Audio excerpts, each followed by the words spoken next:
Here's your First Warn Weather forecast first. Sponsored by Anderson Collision Center. Visit driveanderson.com. Lots of sunshine underneath high pressure has helped to keep our temperatures fairly warm here for the afternoon. Many spots getting into the mid-50s for many of us. 57 degrees the current temperature at the Rockford Airport underneath all that sunshine. This is all thanks to high pressure that has been working its way into the region, helping to clear our skies from the clouds and rain that we saw early in the day yesterday, and now allowing for that northerly flow, though, to take effect, which will briefly bring our temperatures down as we get into the weekend, following another passage of a weather system. We do cool off as we get into the night tonight, temperatures falling a bit, but we warm back into the 50s for tomorrow before a cold front slides through. I'll let you know how quickly that is going to drop those temperatures and when we could see our next chance for precipitation coming up in your most trusted forecast a little later. Freeport residents share their opinions on a sales tax hike. City officials say the proposal would help fix a common complaint from drivers. Plus, Illinois State Comptroller visiting the state line, what she's doing to make sure construction workers get paid their dues. And the city of Rockford gears up for an annual tradition. The routes for city drivers will want to avoid to get to their destinations on time. Live from WTVO 17. This is Eyewitness News at 5. Good evening, I'm Mimi Murphy. And I'm David Greenberg. The city of Freeport is currently hosting a town hall for residents. The public gets the chance to give their opinions on a proposed sales tax. Our Blake Dietz spoke to city officials about the discussions surrounding this plan. And Blake, this hike could help improve roads? Yeah, it could, Mimi. Freeport city manager tells me road quality is one of the most common complaints from residents. Now, officials are taking steps to address it. An estimated 86% of Freeport's roads are in need of maintenance. The proposed 1% sales tax would be the city's first sustained road program fund in years and would help represent a step towards achieving a goal of 7 miles of road reconstruction per year. City Manager Rob Boyer tells me the tax is the fairest way to fund the work. The residents of Freeport are sick and tired of it. I'm personally tired of it, and I want to see a solution. And this is probably the most equitable one because we're not just putting this on the backs of the people, the residents in Freeport. We're the county seat. Everybody comes here. There are a lot of folks from all around come here for their shopping. And if it's a sales tax, they'll be contributing to our road program. They use the roads, they pay part of it. A city council vote on implementing the tax is set for Monday. David. All right, Blake, thank you. Well, communities across parts of the Midwest are now picking up the pieces tonight after deadly tornadoes ripped through several states, killing at least 3 people in Ohio, injuring dozens in Indiana. The storms causing catastrophic damage, leaving some areas completely leveled. Search and rescue crews and cadaver dogs are looking for more victims now. Residents say they heard the sirens and had to make a split-second decision on where to take cover. Many of their homes did not have basements. I got down on the floor with our little Chihuahua dog, and I got against the couch, got against a chest freezer, and put some pillows over the dog, grabbed a big heavy sleeping bag off the couch and put it over me and the dog. And about that time, to put it bluntly, all hell broke loose. We got in the laundry room and a couple flashes of light, and then we just heard everything just pepper against the house, and my husband looked out and he goes, "I just saw the garage blow away." Just some devastating images coming in there. The storms also left trails of destruction in both Kentucky as well as Arkansas. In Chicago, 2 more measles cases have been confirmed, bringing the city's total to 12. Yesterday, the state quarantined dozens of migrants at an undisclosed hotel due to their potential exposure. 26 families are now staying there. The hotel is closed to the public. It passed an infection prevention review by multiple health departments. Each room has its own heat and air conditioning exhaust. The hope is that will help cut down on transmission potential. The virus can actually stay in the air for an hour or two after someone with measles has been there. So it's extraordinarily contagious, which is why we are concerned about it. In all, nearly 100 migrants will remain at the hotel until the risk of spreading measles has passed. Well, state's comptroller paying a visit to the Forest City to talk about public construction. Project First Rate hosting a public construction workshop with about 100 industry professionals, elected officials, and local government leaders all taking part. Attendees were given up-to-date information on policies and laws when it comes to projects involving taxpayer dollars. Comptroller Mendoza says her office's main focus is ensuring that wage theft is not taking place on public works jobs. If we find that someone is cheating workers out of these state law payments, then my office will stop funding that project until an investigation is completed. If the individual entity is found to be in violation of prevailing wage, then we will hold payments until every penny that's owed those workers gets paid back to those workers who have been cheated out of their wages. Comptroller says that her office has already enforced this tool on multiple projects. Hundreds of high school seniors marched to the polls to vote today. It's part of an event hosted by the Chicago Teachers Union, but it's raising some concerns. My vote, my power, my voice, it matters. CPS seniors were bused to CTU headquarters where they participated in what the union called a student power forum. The first-time voters heard from candidates before walking to an early voting site. Critics argue the event violated CPS ethics policy. They accused the union of recruiting students to vote for Mayor Brandon Johnson's Bring Chicago Home initiative. It would raise the real estate transfer tax on property sales of more than $1 million to help address homelessness. CTU says it was a nonpartisan event and a CPS-sanctioned field trip. I know sometimes the voting process can seem intimidating. They want it to be intimidating. They want it to be confusing, and they want it to look unattractive to us. But I'm here today to let you know that it's easy. It's all about how we do it, right? Representatives from the Bring Chicago Home campaign did not address the students, but the referendum was discussed at the forum. CTU's donated more than $400,000 to get the initiative passed. A local thrift store is celebrating 1 year of helping families in crisis. Carpenter's Corner marking their year in business by offering anybody who spent over $25 at the store a gift basket and the chance to earn a free bike. Customers could also spin a wheel full of deals for their visit. A food truck and a coffee cart stopped by the store for people to enjoy as well. Staff say all the money the shop raises stays within the community to help those in need. All of our profit goes back to Carpenter's Place, which is a non-for-profit here in Rockford that helps homeless and families in crisis. So all of the profits stay right here in our city to make a difference and change lives. The corner's also gearing up for spring with seasonal clothes making their way to the sales floor. The City of Rockford announces street closures ahead of tomorrow's St. Patrick's Day parade. The Irish Marching Society's annual parade will step off from its usual spot on 7th Street at 3 p.m. It'll roll down to State Street across the river and end at Embassy Suites. Because of the parade, many streets downtown will be closed. Street closures will begin at 1:30 tomorrow. There will be traffic control on one of the streets that crosses East State to allow traffic to cross periodically. But the city urges drivers to find a different route. A multi-billion-dollar aid package for foreign allies is now stuck in the House of Representatives. After the break, GOP lawmakers remain split on a decision as pressure mounts to call the bill for a vote. And coming up at 6, life flights called to the scene of an early morning crash in the state line. First responders say one man is in critical condition after being trapped in his car.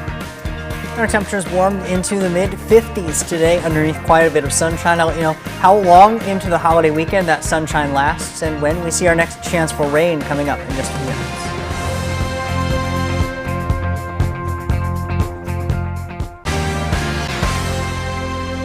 Ukraine supporters on Capitol Hill are still trying to find a way to get approval for more U.S. aid to the embattled nation. Well, the Senate passed a major aid package last month, but it's at the standstill right now in the House. Washington, D.C. correspondent Hannah Brandt explains why GOP lawmakers in the chamber are against the bill and refuse to surrender. There's a pressure campaign building on Capitol Hill to send more aid to Ukraine. It's dire.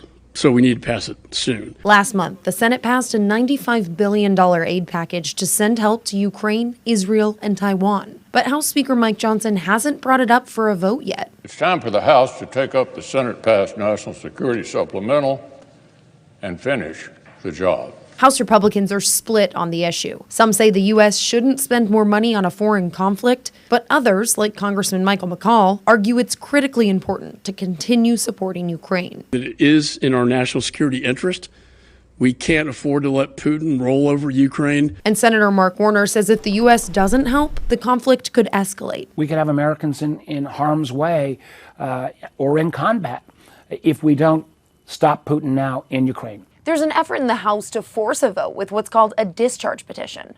That would allow lawmakers to go over Speaker Johnson's head to bring the bill to the floor. Partner with us to do the right thing. House Democratic leader Hakeem Jeffries is urging Republicans to sign on to the effort now because he wants a vote before Congress leaves town next Friday for a 2-week recess. It's reckless to do otherwise. But McCall argues a forced vote is not the best way forward. I don't think that is in our best interest. I think that undermines the Speaker's authority. He says he believes Speaker Johnson will eventually call for a vote on the bill. Those supporters warn time is running out. The sooner it is brought to the floor, the better. In Washington, I'm Hannah Brandt. Well, a bit of a cool down started across the state line today. Up next, we'll hear from Jordan about our weekend forecast. Stay with us.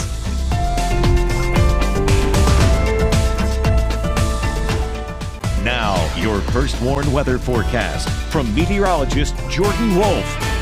It was a busy weather day just a few hundred miles off to our south yesterday as we saw numerous severe thunderstorms that moved through portions of central Illinois into central Indiana and then off into Ohio as well. Not only in those locations in the Ohio River Valley, but also off to the south and southeast as well as some of those thunderstorms worked their way through the area. These produced numerous reports of severe weather. That included many hail reports, over 200 of those, 161 wind reports, and even 17 tornado reports. Meteorologist Joey Marino and I were at least following a few of these storms across portions of central Illinois yesterday, and we actually got some pretty good views of some hail that had fallen, some of which was anywhere from around $quarter to $half sized. I even found one that was close to golf ball sized hail in central Illinois, just to the northwest of Assumption. And with all of that hail, we actually saw some hail fog develop. With the amount of hail that had fallen in the ground, it cooled the lowest layer of the atmosphere just a few meters above the ground, and that allowed for that fog to develop in some of those areas. Now, as we get into today, things are much quieter across the state line. That's because of this high pressure that has been working its way into the region. That's kept our skies very clear here locally and also helped to warm our temperatures in many spots as well. We still hold on to a little bit of a breeze out of the northwest and westerly directions, as our SkyTrack camera shows that here at the Freeport Park Hills Golf Course, brought to us by Rockford Career College. But plenty of blue skies, and that's been the theme as we got into the afternoon. Underneath those clear skies, our temperatures warmed fairly nicely, reaching their way into the 50s for many of us. 53 degrees in DeKalb, the current temperature, 54 in Rochelle, 57 in Rockford, 56 in Freeport, 58 in Sterling, the warm spot on the map right now. Our weather watcher Terry out in Genoa reporting a temperature of 54 degrees along with a dew point of 37 and 52% humidity, winds out of the northwest around 10 miles per hour. Those lower dew points helping to warm us up fairly significantly once we got into the afternoon underneath a lot of that sunshine. Our winds do flip as we get into the afternoon and evening tonight.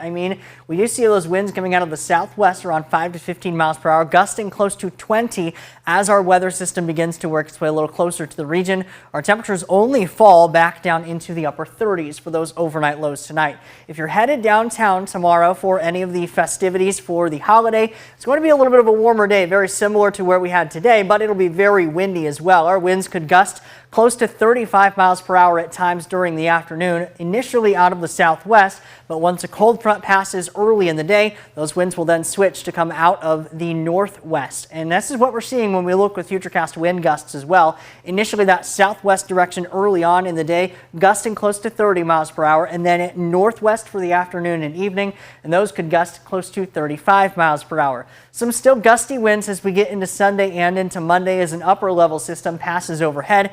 That could also bring us a few snow flurries into the day on Sunday and Monday, with that system almost sitting directly overhead and just some lingering low level moisture. It doesn't really show very well on this particular weather model, but at least the chances for a few isolated flurries. Not expecting anything accumulation wise, and that will bring those cooler temperatures for those couple of days, but warmer again by the time we get into Tuesday. 56 degrees for tomorrow, but only 39 for St. Patrick's Day on Sunday. 39 again Monday with the isolated flurry chances both of those days, but warming pretty quickly back up up into the 50s, guys, and then the 40s the rest of the week. All right, nice to see that 3, the first number. They're not sticking around too long, Jordan. Thanks. Scott's in next with sports. The Badgers are on a roll in Big Ten tournament play. Scott will show us what they did today. And going to learn more about NIU legend Jordan Lynch back in the news. Now sports with sports director Scott Lever. The Wisconsin Badgers have been a streaky team this season. Right now, they're on a hot streak and at just the right time in the Big Ten tournament. Yesterday, they blew out Maryland. Today, they came out strong against Northwestern. Now, they had to deal with Wildcat star Boo Buie, draining 7 3-pointers and scoring 29 points. But the Badgers said, "We'll see you, your Buie," and raise you one A.J. Storr. Storr there gets the layup. Second half, he's going to be on the receiving end of Max Kalsmit's alley-oop for the dunk. And then Storr will show his shooting range, knocking down a 3. He scored a career-high 30 points, and the Badgers eliminated the Wildcats 70-61. Also this afternoon, number 1 seed Purdue got by Michigan State 67-62. So the Badgers will play Purdue tomorrow at noon in the semifinals. Fighting Illini are just minutes away from playing Ohio State. Tonight's other game is Indiana playing Nebraska. Michigan's disastrous season has cost head coach Juwan Howard his job. He's been fired. The Wolverines finished dead last in the Big Ten with a 3-17 conference record. They lost their last 9 games. Howard has also had some run-ins with Michigan staff members during his 5 years there. Well, Jordan Lynch not only belongs in NIU's Athletics Hall of Fame, you could have an entire wing of it named after him if there was an actual building. He is getting in, though. NIU staffers announced today he's going to lead this year's class of inductees. Lynch was a dual-threat dynamo at quarterback. During his senior season in 2013, he finished 3rd in the Heisman Trophy voting. His junior year, he led the Huskies to an undefeated regular season and a trip to the Orange Bowl. During his career, he set 5 NCAA records and 25 school records. The Mid-American Conference also announced today that it will induct Lynch into the MAC Hall of Fame this year. NIU's induction event will be held homecoming weekend in mid-October. And the Packers have made a bit of a surprise move. They have re-signed running back A.J. Dillon. After last season ended, it was widely considered the Packers were going to move on from Dillon as their backup running back. He hasn't lived up to being the player the Packers thought they were getting when they used a second-round draft pick on him. Now, instead of backing up Aaron Jones, he'll be backing up Josh Jacobs. That's sports. We'll be right back. We had a bright sunny day here, but we really lucked out. Those storms to our south were pretty severe. Yeah, they're pretty significant weather across portions of central Illinois into Indiana and then also Ohio. Not to mention some of the storms that were in parts of Arkansas yesterday as well. But luckily that rain that we had earlier yesterday morning kind of kept our air stable and all clear for us, at least for yesterday. Yeah, and it was nice to get outside. If you did at all today as we head into the weekend, felt really good out there. Yeah, well, we had lots of sunshine, high pressure, a very different story from yesterday. And those clear skies and lots of that sunshine still continues here on the First One Interactive Radar from Rockford Auto Glass and More.